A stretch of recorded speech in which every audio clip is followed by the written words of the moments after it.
Hello, everyone. Mr. Todd McClay, Honorable Minister for Trade, Investment, Agriculture, Forestry, and Associate Minister for Foreign Affairs, New Zealand. Mr. Piyush Goyal, Honorable Minister for Commerce and Industry, India. Ms. Neeta Bhushan, Honorable Indian High Commissioner to New Zealand. Dr. Madan Mohan Sethi, Indian Consul General for New Zealand.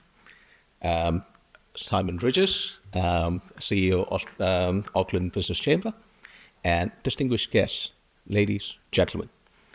Kia ora, namaste.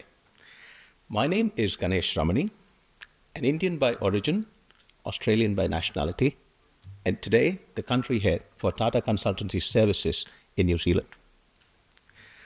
Today I stand beside you representing FICCI, the Federation of Indian Chamber of Commerce and Industry. It is both an honor and a privilege to be part of the New Zealand-India Business Forum. Though separated by geography, India and New Zealand are bound by mutual respect and a partnership that has evolved from friendly beginnings to a dynamic and forward-looking alliance. Throughout the collaboration in trade, technology, and innovation, we've not only strengthened bilateral relationships, but also co-created a future of mutual growth, resiliency, trust, and prosperity. Trade and technology were some of the themes that were discussed, and the chambers like FICCI and companies like TCS hosted the Prime Minister Luxon, during the recent visit to India earlier this year. As a part of the results and tangible outcomes from that visit, MOUs were signed, new relationships were forged, like codeshare agreements between Air India and New Zealand. New Zealand is at the cusp of growth and reform, and the government has come up with multiple announcements in the recent weeks towards economic development and technological advancement. We touched upon some of that in a session just prior to this, but let me highlight a couple of them. Very recently, as you know, the government in New Zealand has projected a 13 billion spend in technology over the next 5 years. The government chief data officer believes that centralization and technology simplification can result in a 30% reduction of spends.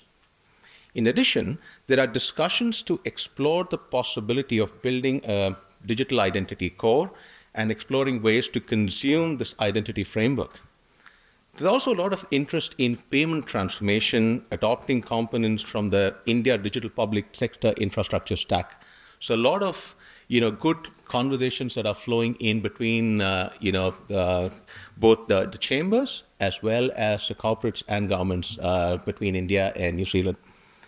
The other one is the banking reforms. So recently, I think there was an announcement on the banking reforms with an impetus for encouraging Tier 2 and Tier 3 banks in New Zealand so that they can embark on that technology transformation to compete with the best banks globally. There's also a clear segue into the retail reforms, where there's a clear thought process in attracting foreign investment in retail, creation of a level playing field to encourage more startups, companies to compete in grocery and retail space. All of this is, again, music to the ears for startups, fintechs across both the countries to be able to cash in on this opportunity and see how we can take it forward. The Indian software industry, if some of them whom I represent, are also making inroads and significant investments towards these initiatives. Companies like TCS are already technology partners in some of the marquee transformation logos here in New Zealand, like the Warehouse Group, and New Zealand, Fonterra, Spark, 1NZ, Genesis, and beyond. They've also been, in the forefront in executing prescriptive solutions for public sector initiatives and are constantly identifying innovative and creative ways to promote business and technological collaboration in sectors like aviation, fruit, beverage, and manufacturing. The journey has just begun. The future is bright, and there's so much we can do together.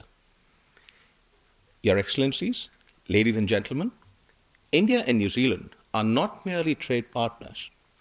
Our shared emphasis on sustainability and innovation embodies the spirit of cooperation and reflects our collective vision for a stable and prosperous Indo-Pacific. The ideas and partnerships that emerge from today's deliberations will help shape a new chapter in the New Zealand-India relationships, one that's grounded in mutual trust, entrepreneurial spirit, and a forward-looking vision for growth.